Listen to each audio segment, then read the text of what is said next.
Colleagues, it is a great privilege to join you virtually today and congratulate you on your vital report on foreign interference targeting democratic processes in the European Union.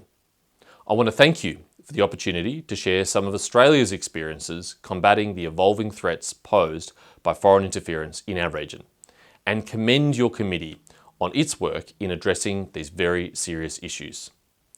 It has never been more important for like-minded countries to work together to understand and respond to these threats. There are foreign actors, including in foreign intelligence services, who seek to create and then exploit opportunities to interfere with our democratic institutions and decisions of government every day. Australia has been at the forefront of both acknowledging and responding to these ongoing and challenging threats. Australia's countering foreign interference strategy is the heart of our response.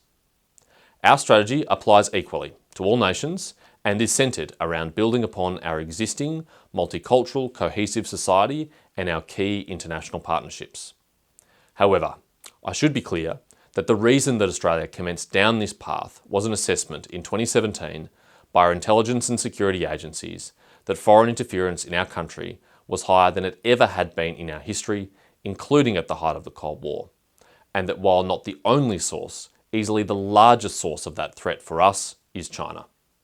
Central to the successes of the strategy is a coordinated effort across government to ensure our agencies are equipped with the appropriate powers, effective laws, and the right resources to tackle interference wherever it presents. In December 2017, we created the Department of Home Affairs to bring together our key intelligence, law enforcement, and national security agencies under one roof to lead a coordinated response to these threats. Australia's main response to foreign interference was the National Security Legislation Amendment, Espionage and Foreign Interference Act 2018, which criminalises covert and deceptive activities of foreign actors that intend to interfere with Australia's institutions of democracy or to support the intelligence activities of a foreign government. Further to this, the Foreign Influence Transparency Scheme was also introduced in 2018. The purpose of this scheme is to provide the public with visibility of the nature, level and extent of foreign influence on Australia's government and politics. Individuals or entities are required to register certain activities under the scheme if they are acting on behalf of a foreign principal. The type of activities captured under the scheme include political lobbying, communications activities, and general financial disbursement activity. In August 2018, the Australian Government took action to secure our digital sovereignty by banning Huawei and other high-risk vendors with close connections to the Chinese Communist Party from providing 5G mobile network technology in Australia, underscoring our commitment to ensuring our critical infrastructure is not subject to unauthorised access or interference.